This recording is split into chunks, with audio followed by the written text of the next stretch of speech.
Alright, ladies and gentlemen, what is up? Welcome to another FFT AI battle. And on top, we have HH King, and then on bottom, we have Mireille.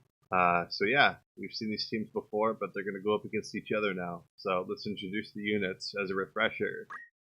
We have Death the Ninja, War the Lancer, Pestilence the Plague, and Famine the Chemist. And now for Mireille, we have Orchid the Red Dragon, Amaryllis the Oracle, Aspen the Lancer, and Daisy the Priest. So I was looking at compatibilities all around, and I was looking at, so this ninja right here, best compatible with the Priest, so he'll definitely one-shot her. I'm not sure if he'll one-shot her even if one hit connects, but definitely after 2 hits, she'll definitely die in one shot. Lancers, the male Lancers, bad compatibility with each other, or is it? Oh, they have worst. Excuse me, Libra and Aries. The Oracle and the Red Dragon have good compatibility with the Lancer, and then for the Chemist, he has bad compatibility with the Priest, this Lancer, and that's it. So those are compatibilities to note.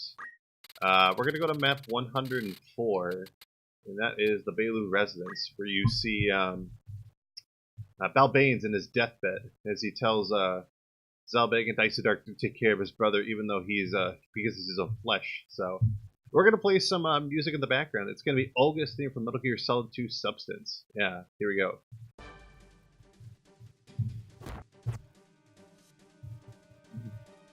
Crank up the volume a little bit. Wow, the ninja went forward a little bit. Nice. That's the shot. Holy shit! Never mind. I'll turn up just a little.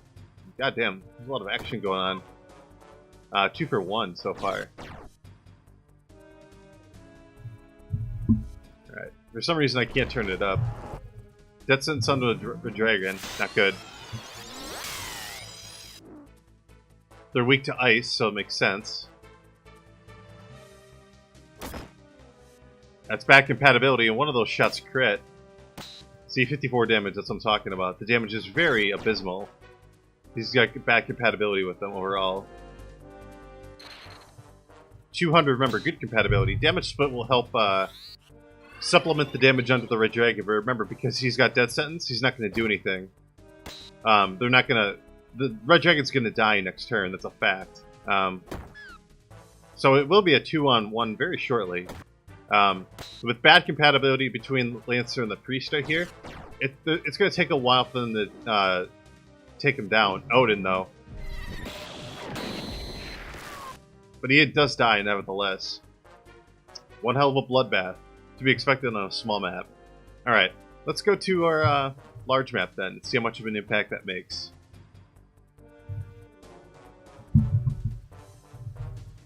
God damn this thing. There we go.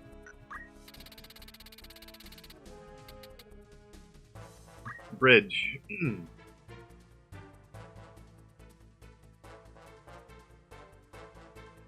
Yep. This is probably my least memorable map, and obviously with all the tiles in the dark, you don't really see the structure of this map all around, like with the terrain, just the lumps in the middle where there's just high elevation. And that Chemist just doing his thing. With the distance, with the ground that these units have to cover, songs and dances able to go off. That's what I'd love to see. In a map like this too, if like move plus 2, move plus 3 are banned, you wouldn't be seeing these units charging forward this fast in 2 turns. You'd watch them be able to apply a couple songs. Alright, he's lost 90% of his life bar exactly, the ninja. He's down to 16 from the 160. And he loses a point in speed, so... luckily, so his throws are going to be weaker, but he's got martial arts with 2 hands, or fists, I should say, excuse me. So his damage output from melee attacks are not going to go down. It's his throw damage. Looks like he's going to die to an Odin or something. I couldn't tell you concretely. But he does get a turn in, luckily, and he's not going to put her to sleep, unfortunately, to try to cancel that spell. wisely, he runs towards his team so he can increase the chance of getting resurrected. Unfortunately, that plague is now critical, so he might be able to throw out his devil look or whatever spell it is you want to call it. I don't know the name of it formally, but that red dragon, to me, just feels like he's going to wreak havoc. Because with back compatibility on the Lancer, it's going to take a while for them to take him down, being a beefy unit. But if I were that, priest, I'd be kind of careful trying to resurrect him. Pretty good damage jump. Anything from Look a Devil? Darkness, which is irrelevant. He's just going to use Thunder Bracelet, which is dependent upon MA, and also magical accuracy. We got some covert ops missions going on here with this priest. She's just hanging in the back line, not doing anything. I'm not sure what spell that Chemist is going for. Fairy? Alright. Not the largest heal, it's subpar, at least from, you know, typical healing numbers. Being able to take him out is pretty good. And this priest, I'm a little bit concerned that she's going to overextend, but I could most certainly be wrong.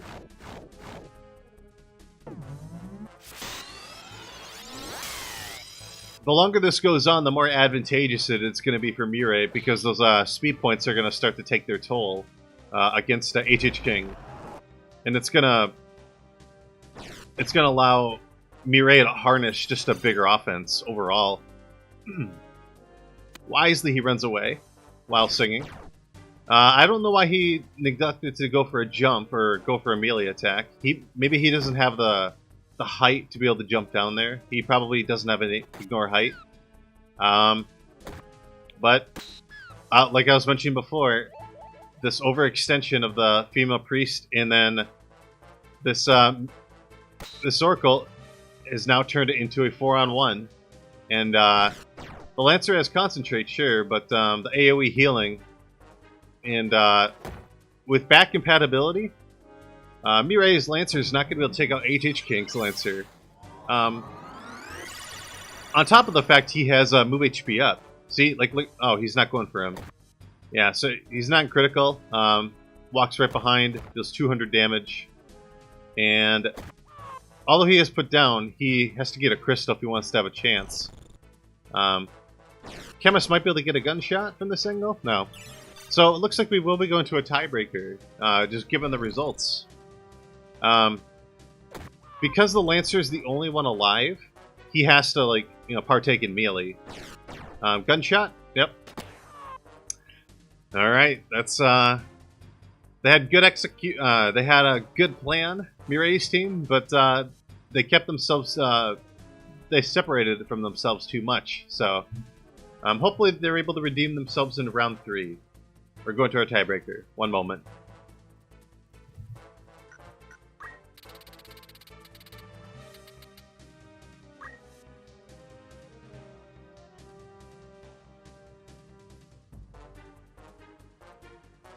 And welcome back, Furious Hill, yeah. So, depending upon the height and the movement skills of these units, they may have to go around the tower. Does not be the case for this ninja, though, with an 8-4 move. And this is kind of, we're kind of replaying the same scenario from the first round, with the ninja having high mobility and high jump. He's just probably going to get himself killed here. And with Concentrate on that Lancer, and the fact that he's 2 panels away, even if that ninja were to survive, he wouldn't be able to use counter, because of the 2 range from the Lance. And that fairy was a little bit wasted.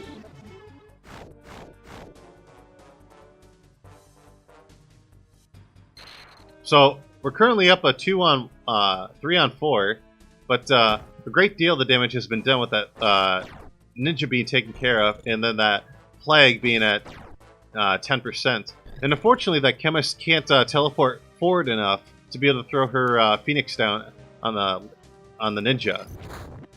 Don't move? Alright. So, the red unit's Wrath. Oh, wow, the Red Dragon's Wrath is going to be incapacitated a fair bit. Lich. Remember, Lich is a percent-based spell. It takes away a percentage of their life bar, and I believe it's 3/4. Or no, it looks like it's half a life bar. Bad compatibility. That lack of synergy is going to allow additional turns to be wasted, because that's really bad. I mean, 41% those are very low chances, and that's something for the most part you don't want to see on your team. Because